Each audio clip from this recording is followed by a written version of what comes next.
সমিতিৰ সম্পাদক শৰৎ বৰুৱা ছাৰ, বিভিন্ন উপসমিতিসমূহৰ সভাপতি সম্পাদক আৰু সদস্যসকল, আমাৰ বিঅ' ছাৰৰ নিৰ্দেশত আমি কিছুদিন আগতে এখন সভা পাতিছিলোঁ চিজন গ্ৰামত। সেই সভা মৰ্মে আমি কেন্দ্ৰীয়ভাৱে কলাগুৰু বিষ্ণুপ্ৰসাদ ৰাভাদেৱৰ আজি এই বিষ্ণু ৰাভা দিৱস উদযাপন কৰিবলৈ লৈছোঁ।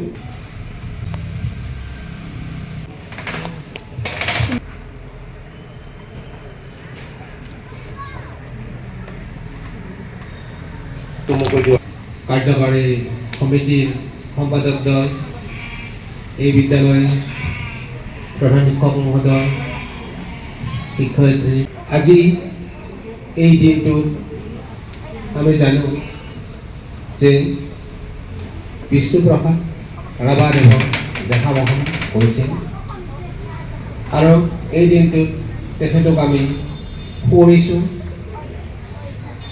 তেখেতে ৬০ বছৰীয়া জীৱন কালত সমাজৰ হকে যিখিনি কৰি গৈছিল, সেই আদৰ্শৰে আমি অনুপ্ৰাণিত হৈ আমিও এখন তেওঁ বিচৰা সমাজ গঢ়িবলৈ চেষ্টা কৰা উচিত।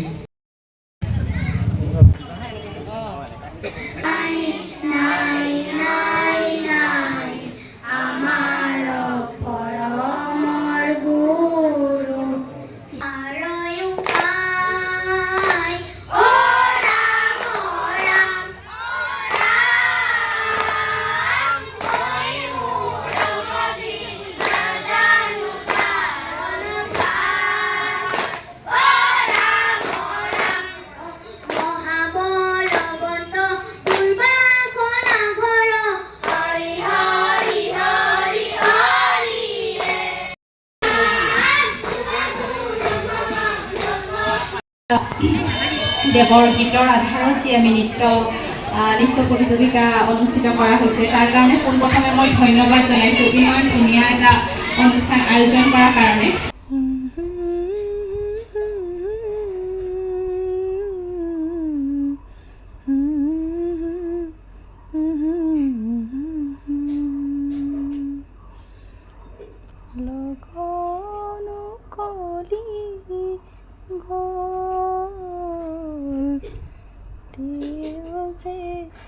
নহ'ল কোৱা মনৰ কথাটি মোৰ হিয়াৰ গুপুতে থোৱা লগনো কলি গ'ল তেওঁ যে নহ'ল কোৱা।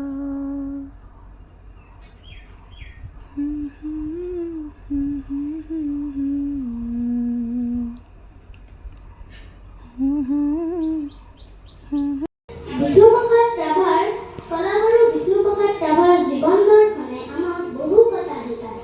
তেখেত আমাক শিকায় যে নিজৰ সংস্কৃতিক ভাল পাবলৈ, দুখীয়া মানুহক সহায় কৰিবলৈ, সকলোকে সন্মান কৰিবলৈ, নিজৰ দেশ আৰু জাতি মাটিক ভাল পাবলৈ বিষ্ণুপ্ৰসাদ ৰাভাক স্মৰণ কৰোঁ। কলাগুৰু বিষ্ণুপ্ৰসাদ ৰাভাই 1909 চনৰ 31 জানুৱাৰী তাৰিখে ঢাকাত জন্ম হৈছিল। 1909 চনৰ 31 জানুৱাৰীত জন্মগ্ৰহণ কৰা ঢাকাত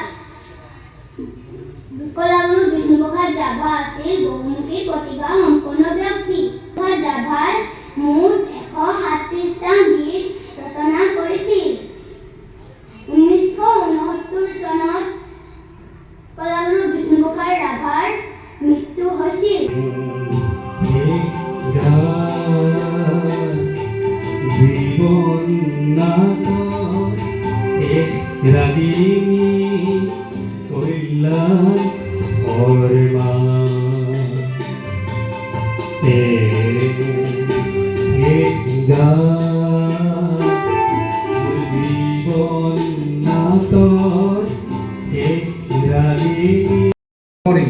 তেওঁ দুখীয়া নিচলা সুখক